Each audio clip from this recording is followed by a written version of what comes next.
The Ukrainian Secret Service GUR successfully disabled another Russian warship. The Baltic Fleet minesweeper Alexander Obukov, based in the city of Baltiysk, was damaged during a special operation. After water entered the engine, it's now in for expensive and complex repairs. This is the second Russian ship disabled by Ukraine in the past 6 months. October 3rd, 2024. Alexander Obukov. They're looking into the issue with the main engine because water got inside the engine. The turbine was dismantled and the compensator was removed. They're searching for a hole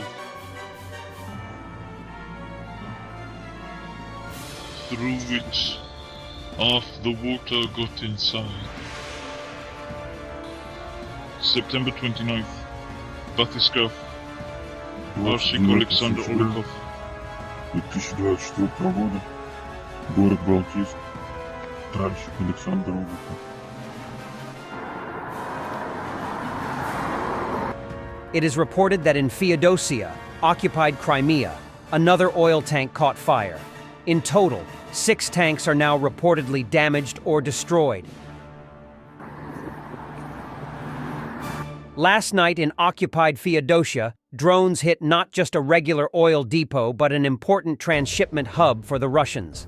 An oil port that can receive tankers with oil products all year round, store them, and supply them throughout the occupied Crimea. This is a serious blow to the logistics of the Russian troops if they fail to extinguish the fire and deal with the aftermath.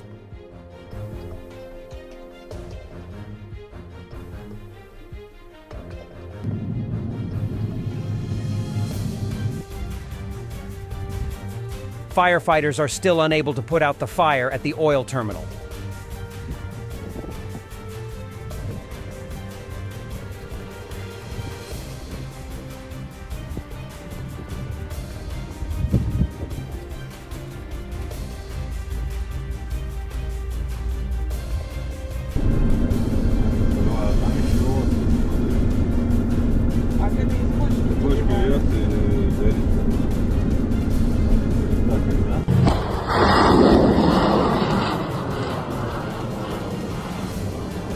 And in other events, the MIM-104 Patriot anti-missile system is working against Russian missiles.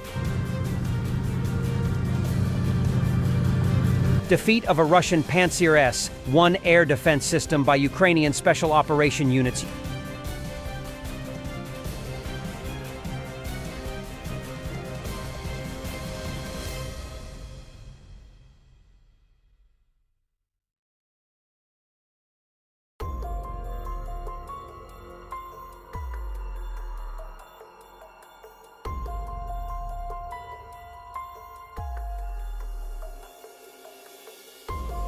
The 65th Mechanized Brigade on the Zaporizhzhia front continues to showcase its strength and skill.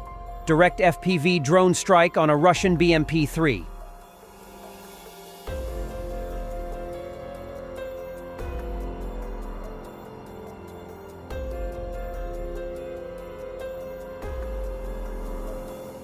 A Russian soldier from the 810th Guards Naval Infantry Brigade is whining because the electronic warfare system they bought together with his parents was seized by Kadyrov's forces and installed on their Tiger armored vehicle. Hello everyone, this is Section 13140, 810 Brigade. I have a few words to say about the humanitarian aid that's coming to us, but unfortunately, not all of it is reaching us. Well, screw it, dang it, food, medicine, heck, it's whatever. The most important thing, censored, was the rep that we were all collecting for, and my darn parents too. We also raised money for it. It was supposed to be with us yesterday. And do you know where it is now? It's mounted on an Akhmat unit Tiger vehicle. And we're left hanging, completely bare without anything. That's the way it is. Can you believe it? We'll stay alive, dang it. Ukraine will receive $4.6 billion from the United Kingdom to purchase weapons from the British defense industry, according to the UK Defence Journal, citing the country's Ministry of Defence. The publication emphasizes that this amount provides flexibility to meet Ukraine's military needs over time, rather than an obligation to spend the entire sum immediately. And according to the update of the United Kingdom's Ministry of Defense, the average daily Russian casualties, killed and wounded in Ukraine, reached a new monthly war high during September 2024. The average daily loss rate was 1,271 per day, compared to the previous monthly war high of 1,262 recorded in May 2024, according to Ukrainian General Staff reporting. Since the start of the conflict, Russia has likely suffered over 648,000 casualties. The increase in the casualty rate since May 2024 is almost certainly due to the extension of the combat zone to include both Kharkiv and Kursk military operations, and increased intensity along the front line. Russian forces highly likely continue to attempt to stretch Ukrainian forces by utilizing mass to overwhelm defensive positions and achieve tactical gains. Russia's casualty rate will likely continue to average above 1,000 a day for the rest of 2024, despite the onset of winter. To date, winter conditions have not resulted in a reduction of offensive operations or attrition rates due to Russia's reliance on dismounted tactics and a lack of maneuver warfare, which requires better conditions.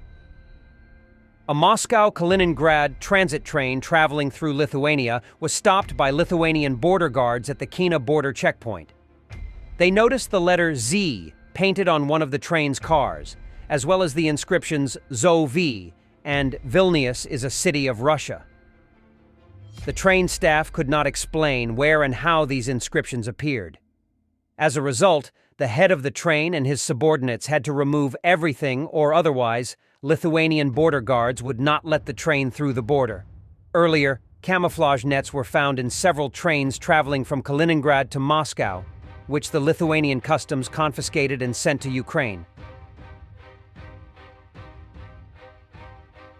Russian pilots who fly to Ukraine to kill Ukrainians make joyful videos of themselves dropping glide bombs on Ukrainian cities. All these war criminals will receive the punishment they deserve.